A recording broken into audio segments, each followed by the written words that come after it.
I spent 32 years teaching high school mathematics in a small town outside of Knoxville, Tennessee. I know how to read a proof. You follow the logic, step by step, and either it holds or it doesn't. There's no room for wishful thinking in mathematics. A wrong answer is a wrong answer, no matter how much you want it to be right. I should have applied that same logic to my own family a long time ago. My name is Bernard Cole. I'm 64 years old. I retired 3 years ago with a pension, a paid-off house on Sycamore Ridge Road, and what I genuinely believed, was a family that loved me. My wife of 31 years is Irene. We met at a church potluck in 1991. She was laughing at something her friend said, and I thought, that's the kind of woman who makes a house feel like a home. I wasn't wrong about the laugh. I was wrong about almost everything else. Our son is Kevin. He's 33 now. He works in sales, medical devices, the kind of job where you drive a leased SUV and take clients to steakhouses and feel very important without ever making anything with your hands. He met his wife, Stacy, at a conference in Atlanta 6 years ago. She's from money, not old money, but the kind of new money that acts older than it is. Her parents have a vacation home in Hilton Head, and she grew up believing that was normal. When Kevin brought Stacy home for the first time, I shook her hand and told her she was welcome in our house. Irene made pot roast. Stacy ate about 4 bites and spent most of dinner on her phone. I told myself she was nervous. Kevin and Stacy got married 2 years later. I paid for the rehearsal dinner, $4,800 at a restaurant downtown that had the word artisan in its name, and served portions the size of a silver dollar. Irene bought a mother-of-the-groom dress she wore once, and spent $340 on alterations because Stacy changed the color scheme 3 weeks before the wedding. I didn't complain. Kevin was happy. That's what you tell yourself. Kevin was happy. That's what you tell yourself. Kevin was happy. After the wedding, they moved into an apartment in Nashville. Then 18 months later, Kevin called to tell me they'd found a house they loved, but they were a little short on the down payment. A little short turned out to be $28,000. I had been saving that money for 5 years. It was in a separate account, money I'd set aside from tutoring students after school and summers, money I'd been careful with, patient with. I told myself it was an investment in my son's future. I wrote the check, and I didn't ask for anything in return except maybe a phone call on Sundays. The Sunday calls lasted about 3 months. The thing about being retired and living alone in a quiet house is that you have a lot of time to notice things. You notice when the calls get shorter. You notice when your son stops asking how you're doing and starts every conversation with what he needs. You notice when your daughter-in-law stops saying thank you and starts saying, "We were thinking," right before she asks for something. "We were thinking you might want to help with the kitchen renovation. We were thinking you could watch the dog for 2 weeks while we're in Mexico. We were thinking maybe you could co-sign on the car loan, because interest rates are just terrible right now." I said yes to all of it, every single time. Irene thought I was being too generous. Or rather, she said it once, and then she stopped saying it. That was around the time she started spending more time at Kevin and Stacy's on weekends. Taking the drive up to Nashville, staying Friday through Sunday, coming home with stories about what they'd done together, what they'd cooked, what Stacy had said that was so funny. I was working in the garden when she told me they were thinking about converting the spare room into a home office. "They?" I said. "Kevin and Stacy." "Did Kevin ask you to help pay for it?" Irene gave me the look I'd learned to recognize over 31 years of marriage. The look that said I was being difficult. The look that said I was making something out of nothing. He mentioned it might be nice if we contributed something. The something was $6,500. I said no. For the first time in 6 years of being Kevin and Stacy's personal ATM, I said no. I told Irene that we were retired, that our income was fixed, that we had our own house to maintain, and that Kevin and Stacy both had jobs. Irene didn't speak to me with warmth for about 2 weeks after that. That was 8 months before my stroke. I need to be clear about what happened because the details matter. It was a Tuesday in March. I had driven to the hardware store to pick up some weather stripping for the back door, the kind of small, ordinary errand that fills a retired man's week. I remember paying at the register. I remember walking out to the parking lot. I remember that the sky was the specific pale blue of early spring in Tennessee, the kind that makes you think the worst of winter is finally over. And then I was on the pavement.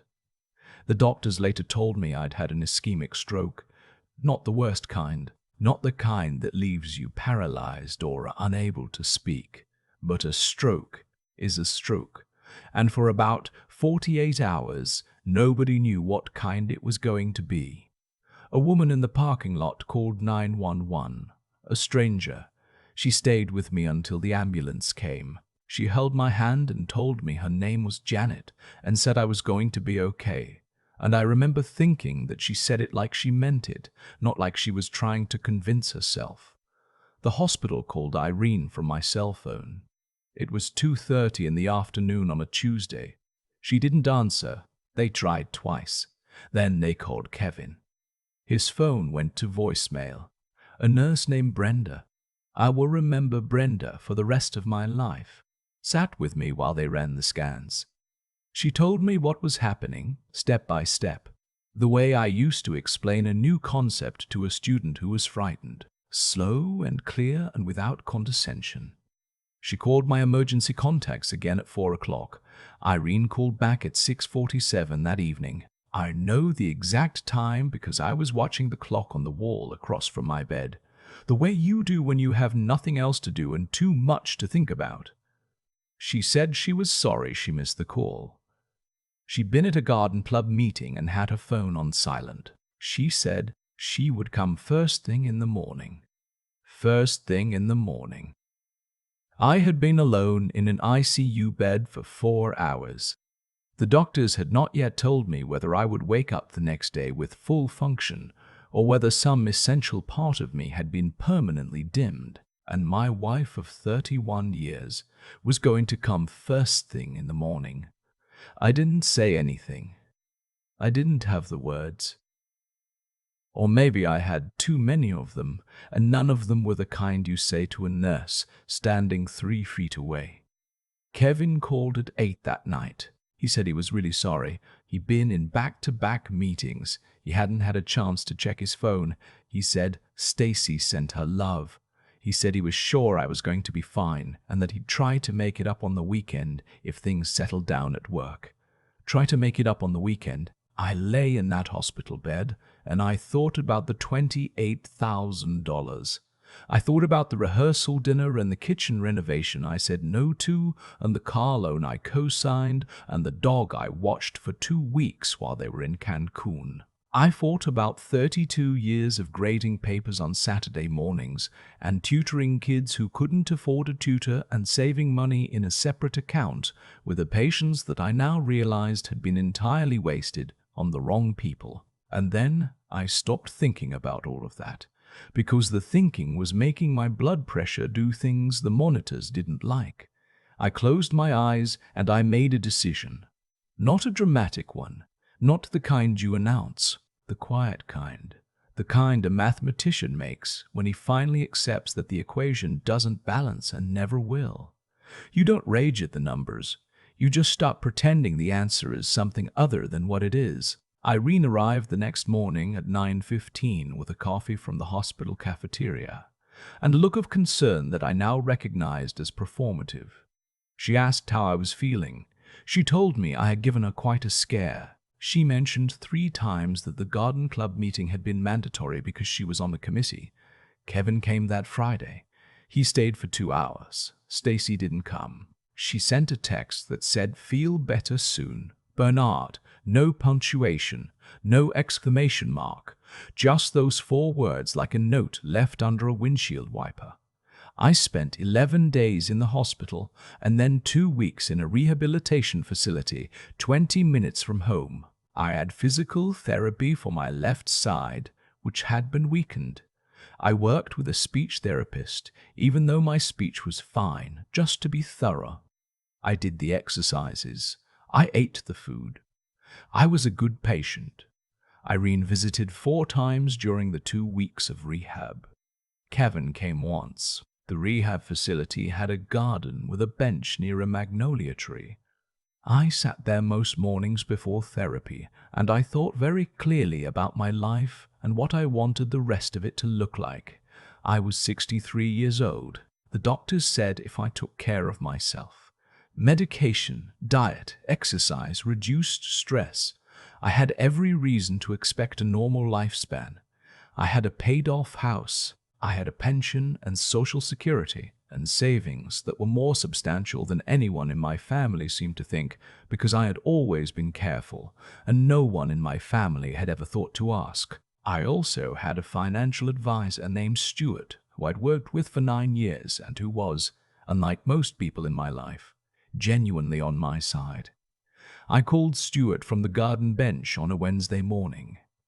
I told him what I wanted to do. I told him all of it. The $28,000, the cosign, the pattern of the past 6 years. I told him about Irene. I told him about the hospital and the 2 missed calls and first thing in the morning. Stuart listened. Then he said, "Bernard, I've been waiting for you to make this call for about 3 years." I didn't ask him what he meant. I already knew. Over the next several weeks, quietly, carefully, the way you plan anything that matters, I made changes. I met with my attorney, a sharp woman named Patricia Holt, who had done our wills years ago. I updated my will. Kevin was removed as primary beneficiary. In his place, I named 2 charities, the scholarship fund at the high school where I'd taught for 32 years, and a literacy program in Knoxville that my late mother had volunteered with for decades. I also set aside a specific bequest for Brenda, the nurse, because I'd tracked down her contact information through the hospital and written her a letter explaining who I was, and she'd written back and we had exchanged a few notes, and I wanted to do something that felt right. Then I dealt with the house. The house on Sycamore Ridge Road was mine before Irene and I were married. My parents left it to me. I had added her name to the deed when we married, because that's what you do, because you trust the person you're building a life with. I met with Patricia again. Depending on how things proceeded, I understood what my options were. I wasn't ready to make every decision yet, but I knew where the ground was. I also called my bank and removed Kevin as the secondary account holder on the account he'd been listed on since he was 18, the one I had never thought to update because I had never imagined needing to. None of this took very long. That's the thing no one tells you. 30 years of generosity can be restructured in about 4 weeks of careful paperwork. I went home. I recovered. I walked 2 miles every morning. I took my medication. I cooked for myself because I was actually a decent cook and had simply defaulted to Irene's cooking for 30 years out of habit and politeness. I made my father's chicken and rice on Sundays. I called an old friend named Victor. We'd taught at the same school for 15 years, and we started meeting for coffee on Thursday mornings. Life got quieter and, strangely, lighter. Irene and I continued to live in the same house the way 2 people can live in the same house and exist in almost entirely separate orbits. She had her garden club and her visits to Kevin and Stacy. I had my walks and my coffee with Victor and my books. We were polite. We were not unkind. We were also not, I now understood, what either of us had believed we were for 30 years. In July, Kevin called to tell me that he and Stacy were expecting their first child. I told him that was wonderful news and that I was happy for them. He then told me they were thinking about buying a bigger house. The one we have just isn't going to be big enough with a baby, he said. We've actually been looking at a place in Brentwood. It's really a great investment for the long term. There was a pause. I understood what the pause was for. Dad, we're a little stretched right now. with the baby coming and Stacy cutting back her hours. How much? I said. We were thinking maybe $40,000. Kevin, I said, I have to be honest with you about something. Okay. When I was in the hospital after the stroke, I had a lot of time to think. I thought about a lot of things. I kept my voice even, a teacher's voice. I've decided that going forward, I'm going to handle my finances differently. I'm not in a position to make large gifts right now. Silence. Dad, this isn't a gift. We'd pay you back. The $28,000 had also been something he would pay back. I know you would, I said. I'm still not able to do it. I'm sorry. He didn't call for 11 days after that. When he did call, it was brief and careful, the way a conversation is when someone is deciding whether to be angry or conciliatory and hasn't made up their mind yet. Stacy texted Irene instead of calling me. Irene brought it to me like a complaint she'd been asked to deliver. She says she feels like you don't care about the baby. I care very much about the baby, I said. I don't care to give them $40,000. Irene looked at me the way she had been looking at me more frequently since I'd come home from rehab, like she was trying to locate the man she had known and finding someone she didn't quite recognize. You've changed, she said. I had a stroke, I said. People who have strokes and lie alone in a hospital for 5 days sometimes do. She didn't have an answer for that. In September, I called Victor and told him I was thinking about moving. Not far. There was a smaller house on the other side of town, a one-story ranch that would be easier to maintain, closer to the walking trail along the river, with a sun porch that faced east. I'd seen it listed, and I'd gone and looked at it on a Thursday after coffee, alone, the way I used to make decisions before I started deferring everything to people who took the decisions and gave nothing back. Victor said it sounded like exactly what I needed. I made an offer. It was accepted. I called Patricia Holt. I told her where things stood with Irene. I told her I had made my decision and I wanted to proceed with filing for divorce. We talked about the house on Sycamore Ridge Road, about the pension, about all of it. Tennessee is an equitable distribution state, not a community property state, and Patricia knew every inch of that terrain. She told me what to expect and what to protect and what to let go of, and I listened carefully the way I always listened when someone who knew more than me was talking. I did not tell Irene I was filing. I did not tell Kevin. On a Saturday in October, while Irene was in Nashville visiting Kevin and Stacy for the weekend, a trip she had told me about Monday and that I had said nothing to discourage, I had the moving company come to Sycamore Ridge Road. I had packed my personal belongings, my books, my father's tools, my mother's dishes that had come to me after she passed, the things that were genuinely mine. I left everything else. The furniture Irene had chosen, the artwork she'd picked, the guest room set she'd bought when she was hoping Stacy would visit more. I took what was mine and I left what wasn't. On the kitchen counter I left an envelope. In the envelope was a letter, not a long one. I had written it 4 times before I got it right. It said that I loved her once, and I believed she had loved me once, and I was grateful for the life we had built in the earlier years of our marriage. It said that when I was lying in a hospital bed waiting to find out whether my brain had been permanently damaged, I had understood something I should have understood long before. It said that I had filed for divorce through Patricia Holt and that her attorney would be in contact. It said that I wished her well and I meant it. It said one more thing. It said the hardest lesson I ever taught was the one nobody wanted to hear, that you can't keep solving for a variable that was never in the equation. I drove to the new house. I unloaded the truck with Victor, who had come to help without being asked, because that's what a real friend does. We ordered barbecue and ate it at the kitchen table I'd brought from the old house, the small one from the breakfast nook that had been my parents' before mine. Victor raised his sweet tea. To a man who finally did the math, he said. I laughed.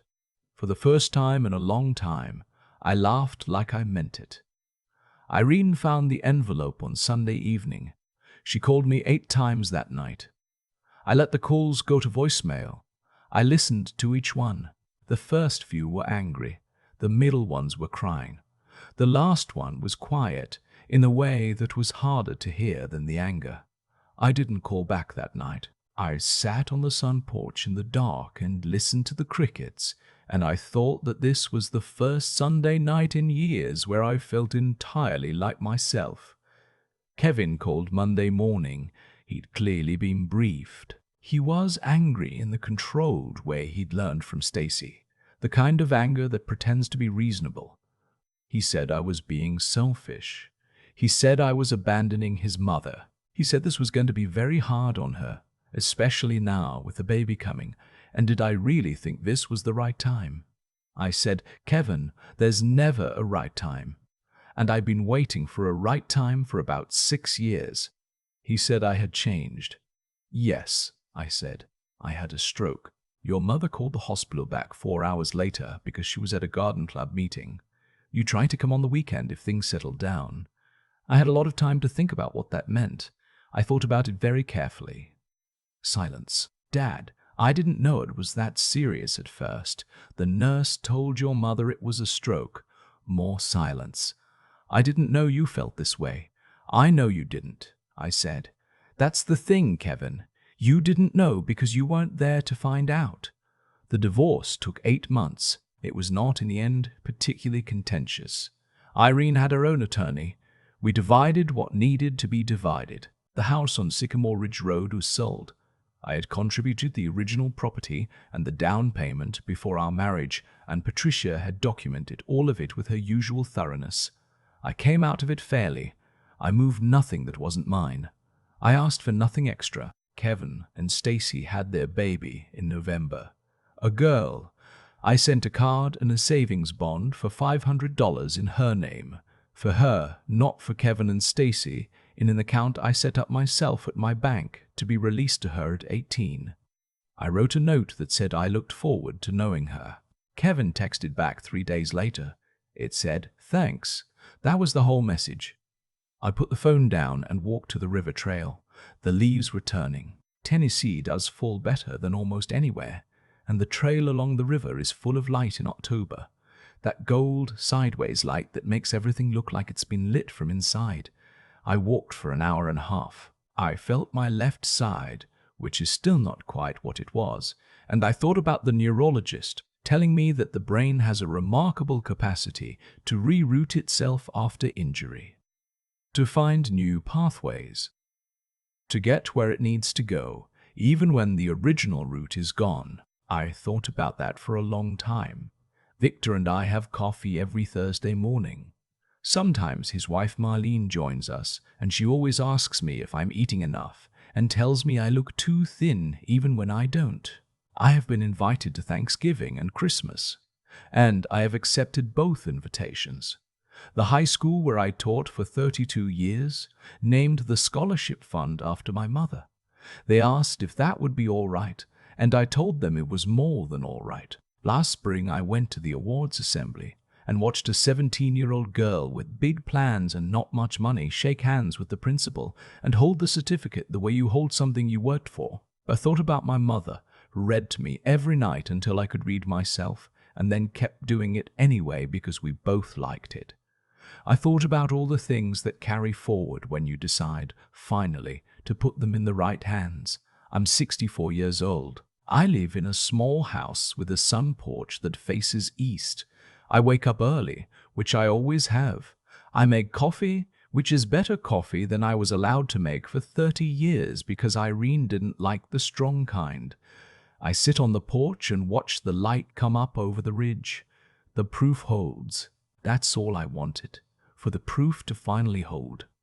I've been thinking lately about what it actually means to be generous. Not the word. I know the word. I taught vocabulary to 17-year-olds for 3 decades. I mean the real thing, the lived version, what it looks like from the inside when you're the one doing it year after year. For a long time, I confused generosity with compliance. I thought that saying yes was the same as loving someone. I thought that writing the check, co-signing the loan, watching the dog, swallowing the frustration. I thought all of that was what a good father did, what a good husband did, what a decent man did. And maybe some of it was, but somewhere along the way, the giving stopped being a choice and started being an expectation, and I was so deep inside the pattern that I couldn't see the difference anymore. That's not generosity, that's just erosion. Here's what I know about cause and effect, and I don't need anything beyond plain human observation to know it.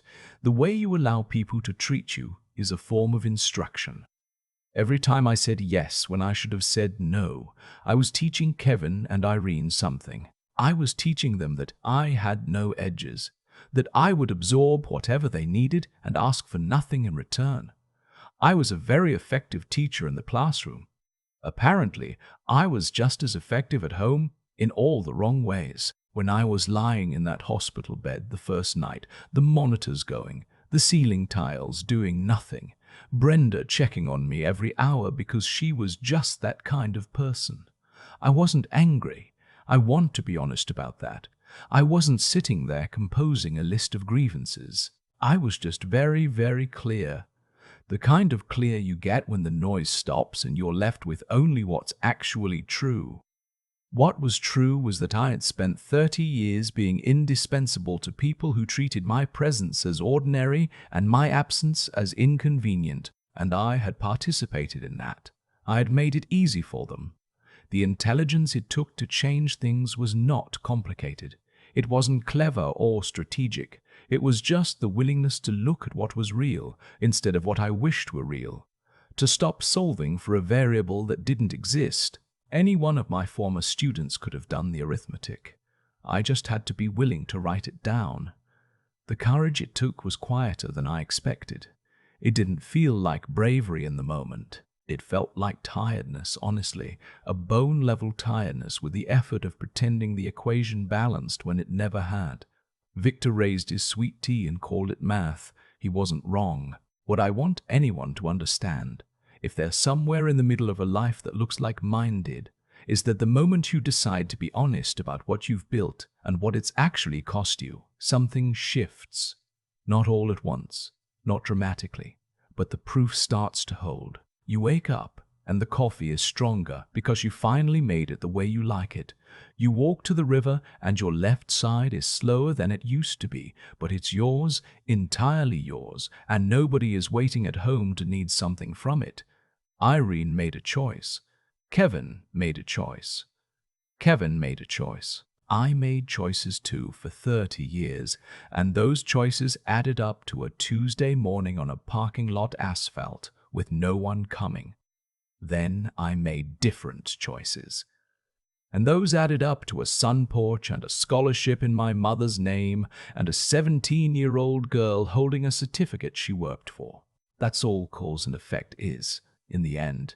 Just choices compounding. Make better ones.